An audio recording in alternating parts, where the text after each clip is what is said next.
गंगे मैया की जय, गंगे मैया की। गंगा मैया के एक बूंद जल की कीमत उस राक्षस से पूछो जिसके ऊपर एक बूंद गंगा जल का गिरा हुआ था और उसका मन शांत हो गया था। एक बार की बात है, एक जंगल में बहुत बड़ा पिशाच रहता था और उसके जंगल के ऊपर से उड़ती हुई एक अप्सरा दिखी। उसने कहा, हे भद्रे, तुम कौन हो और कहाँ से आती हो? तुम्हारे वस्त्र और बेड़ी क्यों गीले हैं? तुम्हारे वस्त्र से एक बूंद गंगा जल मेरे मस्तक पर गिरा और मेरे मन को शांति मिल गई। हे भद्रे, कृपा करके मुझे बताओ।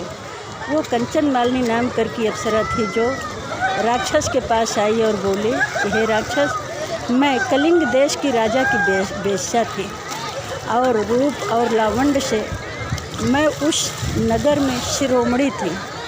मेरे पास वस्त्र आभूषणों की कमी नहीं थी, धान्य से बिल्कुल संपूर्ण थी। वृद्धावस्था आने पर एक बार मेरे मन में विचार आया कि मैंने सारा जीवन पाप ही किया है, मेरा निस्तार किस प्रकार से होगा। तो मैं राजा के पुरोहित के पास गई और उनसे पूछी कि हे पुरोहित जी, आप तो सबके कल्याणकारी बात करते हो, मेरे भी कल्याण के कुछ बात मुझसे करिए। मुझे बताइए कि मेरा अपराधी का निस्तार किस प्रकार से होगा।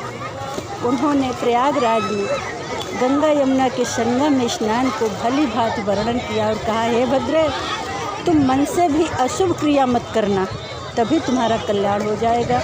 मैं पूरा घर धन धान अपने बच्चों को सौंप करके और बिल्कुल निर्मल मन लेकर के मैं गंगा स्नान करने गई। प्रयागराज में स्नान किया। 3 दिन स्नान करने से मेरे सारे पाप नष्ट हो गए और मैं गौरा की प्रिय सखी बनी। तो मैं कैलाश पर पर्वत पर जा रहा हूँ। हे दैत्य, तुम भी गंगा स्नान करोगे तो तुम्हारे भी कल्याण हो जाएंगे।